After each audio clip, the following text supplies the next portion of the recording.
शिवलिंग पर मांस चढ़ाकर किसने थूका और फिर क्या हुआ? पौराणिक कथाओं के अनुसार एक बार एक शिकारी जंगल में शिकार करने गया कि तभी उसे वहां पर एक मंदिर दिखाई दिया। जैसे ही उसने मंदिर में प्रवेश किया, उसकी नजर मंदिर में मौजूद शिवलिंग पर पड़ी। शिवलिंग को देखते ही शिकारी के मन में भगवान शिव के प्रति अटूट प्रेम उत्पन्न हो गया। उसकी वहां कुछ अर्पण करने की इच्छा हुई। वह अपने पास मौजूद मांस का टुकड़ा भगवान शिव को अर्पण करके चला गया। अगले दिन मंदिर का तपस्वी वहां आया, जो काफी दिनों में एक बार आता था। शिवलिंग पर मांस पड़ा देखकर तपस्वी के होश उड़ गए।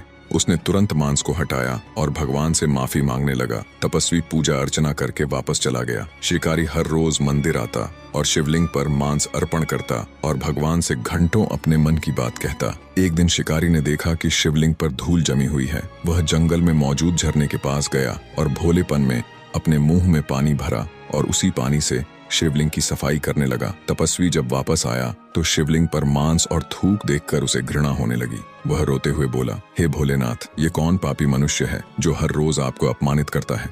तपस्वी को रोता देख स्वयं भगवान शिव वहां प्रकट हो गए और बोले, हे आर्शिवर, जिसे तुम अपमान मानते हो वह मेरे एक भोले भक्त का अर्पण है और वह बड़े ही निस्वार्थ भाव से मेरी आराधना करता है। यदि तुम उसकी भक्ति की गहराई देखना चाहते हो तो कल प्रातःकाल तुम मंदिर में छुप जाना और दूर से उसे देखना। इतना कहकर शिवजी वहां से चले गए। अगली सुबह सूरज की पहली किरण के साथ ही तपस्वी मंदिर में आ पहुंचा और छुपकर शिकारी का इंतजार करने लगा। तभी मांस का टुकड़ा हाथ में लिए हुए शिकारी मंदिर में आ पहुंचा। शिकारी ने मांस का टुकड़ा जैसे ही शिवलिंग पर रखा तो पहले वाला मांस भी वहीं पड़ा। देखकर शिकारी बोला, हे प्रभु, आप मेरा चढ़ावा स्वीकार क्यों नहीं कर रहे? क्या मुझसे कोई गलती हुई है? तभी शिकारी की नजर शिवलिंग की दाहिनी आंख पर पड़ी, जिससे खून टपक रहा था। वह दौड़कर जंगल में गया और जड़ी बूटी लेकर आया। उसने जैसे ही जड़ी बूटी शिवलिंग की आंख पर लगाई कि खून और तेजी से टपकने लगा। शिकारी ने चाकू से अपनी एक आंख निकालकर शिवलिंग पर लगा दी, जिससे खून टपकना बंद हो गया। मंदिर में छुपा तपस्वी सारा दृश्य देख रहा था।